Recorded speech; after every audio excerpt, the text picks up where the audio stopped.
Um, Actually, kasi yung course ko na tinik, hindi talaga siya pang AE. Development study siya. It's more on pag-manage ng NGO, mga microfinancing, mga ganyan. So, pero dati pa talaga gusto ko magpasok sa advertising. Pero hindi ko alam kung sa creatives o sa account.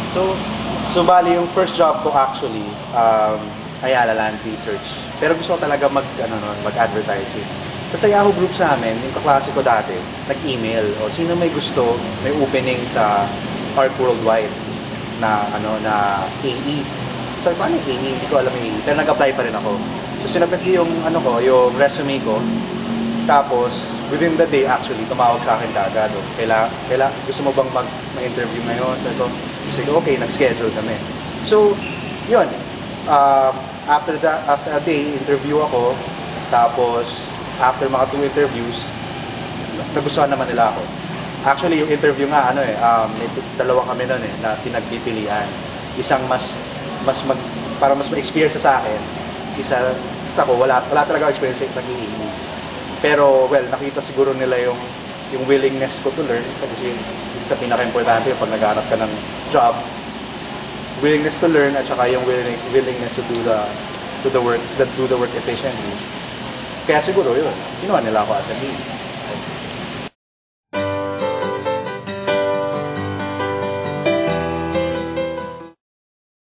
Actually, madaming roles yung AE. Pero basically, ganito yun. Kung may kailangan yung kliyente, ikaw yung mag-take down ng lahat ng requirements niya. Pagkuha mo lahat ng requirements, kailangan i-translate mo ngayon into brief na parang i-cascade mo ngayon sa creatives nyo at saka sa team nyo. Kasi sa AE, meron kayo isang team. Pag simula pa lang ng project, concept team tawag doon. Responsibility mo doon, kunin mo galing sa kliyente, galing sa briefing mo sa kliyente, kukunin mo lahat ng detalye na yon, ang mga kailangan nilang gawin, natin gawin, tapos ano yung objectives nyo, ano yung mga gusto nilang mangyari. Tapos ngayon, i-gather mo yung buong team mo, tapos i-brief mo sila. Ito yung gusto gawin ng kliyente, ito yung kailangan nating i-achieve, the objectives kasi natin. So, gagawa kayo ng concept ngayon.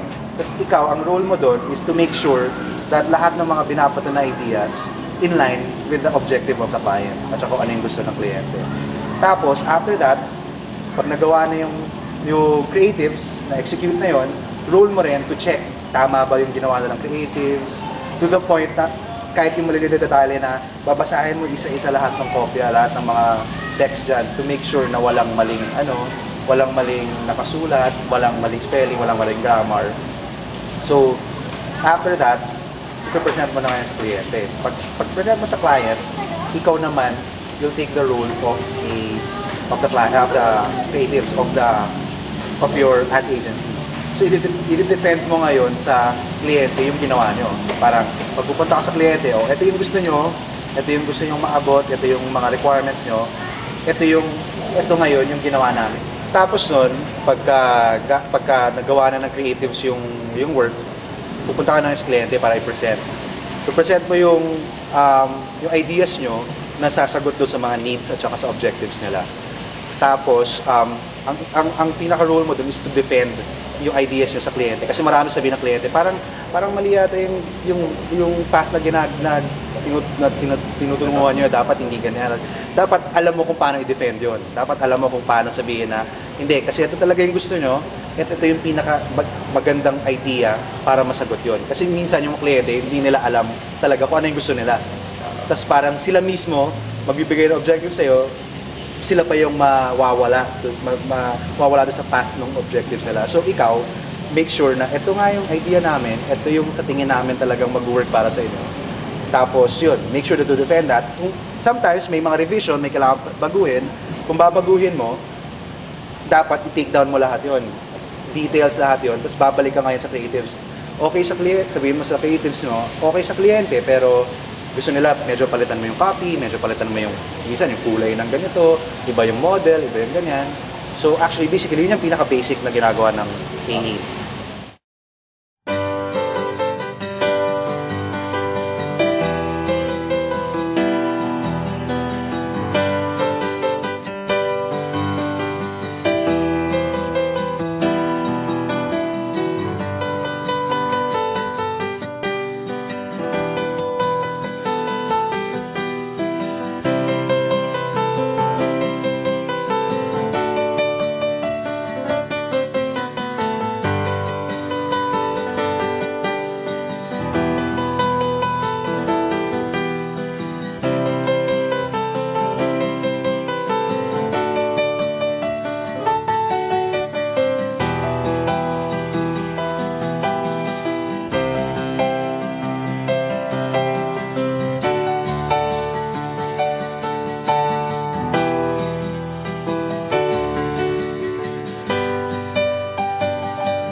Actually, sobrang importante ng AE kasi ikaw yung communication bridge ng kliyente at saka ng agency. Ikaw yung nakakaalam dapat nung gusto ng kliyente at ikaw din nakakaalam kung ano yung gustong ilabas ng agency. So, ikaw yung gitna. So, kung mawala ka, walang communication between them. Kasi, kumbaga nasa iyo lahat ng mga information. So, yun, communication. Ikaw yung communication bridge.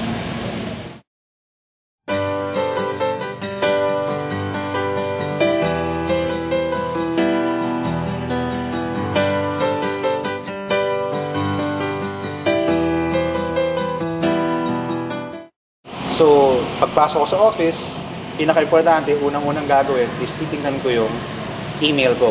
Kung may mga emails dyan na hindi pa nasasagot, isa-isahin ko yung email na yan.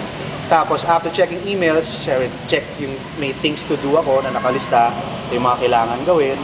Tapos, kung may hindi pa nagagawa, ipaplan ko yun. Ano yung mga kailangan magawa ngayong araw na to.